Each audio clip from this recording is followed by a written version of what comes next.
So, the Oculus Quest 2 launched about a month ago. So far, the reception has been mostly good, but that's not without some controversy, of course. Reports of broken controller rings, lens quality, and, you guessed it, Elite straps breaking have definitely gone around Reddit a few times to say the least. The Quest 2 is relatively a really cheap VR headset. The Index is $1,000, the Reverb G2 is $600, and the Quest 2 is half of that. So that begs the question, did Facebook cheap out on materials and build quality on the Quest 2? Is this a headset that will last for years, or is it a piece of Chinesium junk? Well, we're gonna find that out today. I bought a fresh Quest 2, and I'm using my own Elite battery strap to see just how robust this headset is. And this was not sent by Facebook or anything. I figured if I do destroy the headset, this could serve as both an educational piece as to what not to do with your Quest 2, or maybe if you hate Facebook, then you can get some peace by watching me beat up the headset. I'm going to put it through a variety of trials that mimic or exceed a very roughly used headset and see how it fares. So,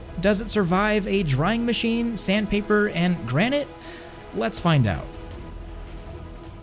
So I'm going to break this up into scenarios that mimic real-life occurrences. Let's start with scenario 1, the drop test. So a VR headset isn't exactly like a phone or controller per se. It's not something you'd commonly drop, but hey, accidents do happen. And I know that I have at some point dropped about every headset that I own. But given that there's no tether and it's mobile, I could see this one getting dropped more than normal, mimicking a real-life occurrence from around head height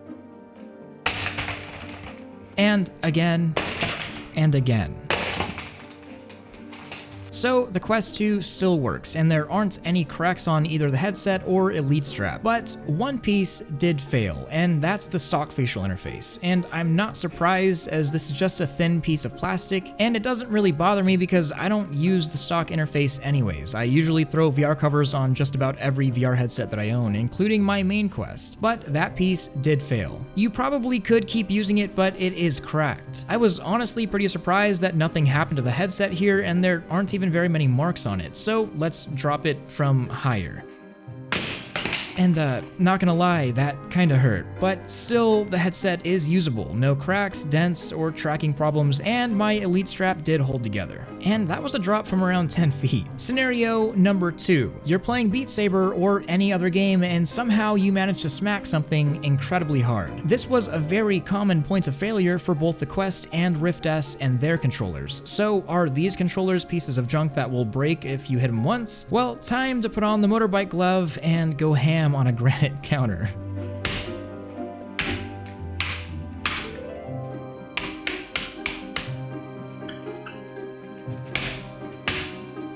And it still tracks. There are no cracks, and it kind of surprises me. The only thing that happened over and over was the battery cover popping off and the battery flying out. But other than that, it did hold up. Now, what about squeezing? With one hand, I used all of the grip strength that I had, and while I did hear some creaking and the ring did bend, it did not break. Now the next part. I know I have thrown my controllers on accident. In fact, I have broken a monitor doing it, and if you're like me and an edgy rebel, you don't use these little wrist straps. You're likely gonna end up throwing your controller at some point too.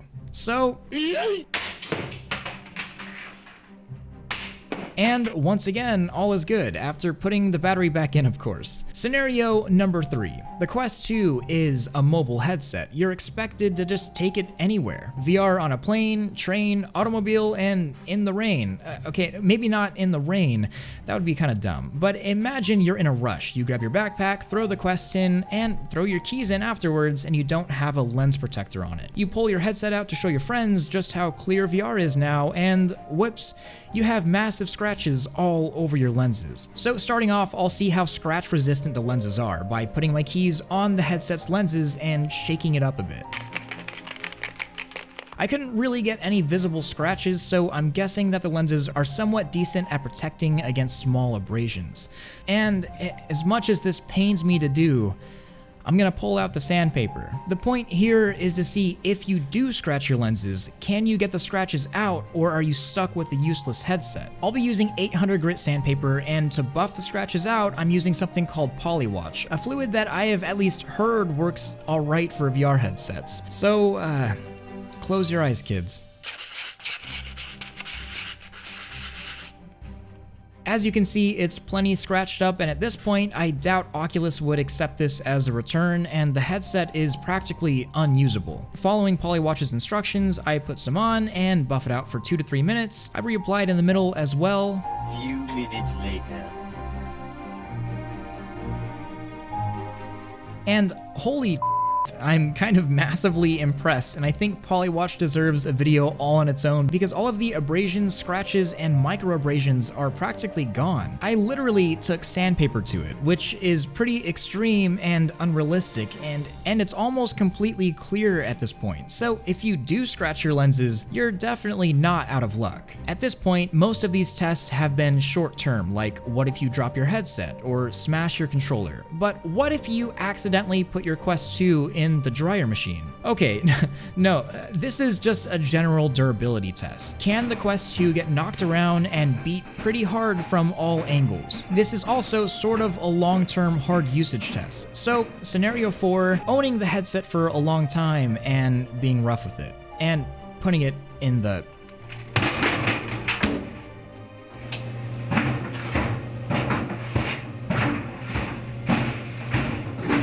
So, unlike the drop test, there were far more marks and abrasions all over the headset, and it did get pretty beat up. Of course, I turned the heat off, so it was literally just a tumble in the machine. And even though there are visible marks all over the headset, and it doesn't look fresh anymore, it does still work, and the tracking works, and the headset turns on. It's just fine in every way besides looks now. I can't say I'd want to do that to my Index or any other headset, to be honest. Scenario number 5, Elite Strap. So the Elite Strap has had a terrible reputation lately. Tons of people are reporting that their $50 to $129 accessories are cracking or breaking within days of using them. It's gotten so bad, in fact, that Facebook has temporarily halted sale of the head strap. Now, I bought this Elite battery strap on my own, and it was pricey, and I do like it, but I haven't ran into any of the issues that others have reported, so I decided to test a bunch of ways to stress test it. Twisting, pulling, dropping of course, shaking, literally pulling on it as hard as I could, and the strap's gears did not strip, and the strap itself does not show any signs of breaking. I also moved my head really fast and tried taking off the strap aggressively, and I could not replicate what's been happening to other people. Now, I have some theories as to why the Elite strap has been breaking for people, and I'm pretty sure it's either due to the material drying out, or it's just a bad batch of straps. Just because mine didn't break doesn't mean the Elite strap breaking isn't a problem, because it really is a problem right now. But it seems that once the quality control issues are fixed, that these problems won't be as much of an issue for widespread people. I mean, I don't see any reason why anyone would actually take their Elite strap and make it do yoga, but if you want to, you can. I just wouldn't if I were you. So, to be honest, as much fun as it was to absolutely trash the Quest 2, I'm pretty impressed with how it held up. I've used just about every headset under the sun, and the simple brick-like build of the Quest 2 has held up pretty well. I mean, shoot, I use an Index every single day, and I will continue using it, but I have had a plethora of issues. In fact, right now, my head strap is cracked. Not to mention the fact that I literally broke an Index controller by dropping it 3 feet from my chair. Yet this little thing took me throwing it across the room like nothing. Of course, I don't know how the Quest 2 will fare super long term. It could very well break 6 months in, or it could last for years, and I didn't test everything. And I'll have to make videos after I've used the headset for hundreds and hundreds of hours to really test any of that. And maybe if you guys want, I could do some more tests, do some more ridiculous things like heating and cooling tests, or moisture tests related to sweat, or maybe drop it from as high as I possibly can. Actually, maybe not that. But what I can say is that the Quest 2 is not necessarily a weak piece of hardware, at least not this one. And this one was right off the shelf just like everyone else. And even after sandpaper, drops, throws, and a dryer machine, for Pete's sake, I'll still be able to use it another day to slash another block. If you like my content here, you just might like my streams or my videos on the second channel. Come on over and check out both. I'd really appreciate it. Also, my Discord server is poppin', so you should come join in over there as well for an awesome VR community. I do want to say thank you to all of my Patreon supporters. They're the real MVPs that made this video come to life. And luckily, no Quest 2 was actually destroyed here. I want to especially thank all of my Omegas like HCG Randon, XD Cloud, CPCJ79, Chaotic, Dented Melon, KR, are That Brock Guy, True Killa, Ronzarelli, Benji, Fusion Oak, and Very Evil Shadow. I could not do any of this without you, and because of you, the community knows just how strong the Quest 2 is. Don't forget to like this video if you loved it, subscribe if you want more of this, and hit that freaking bell if you just can't live without it. Much love, Thrill out.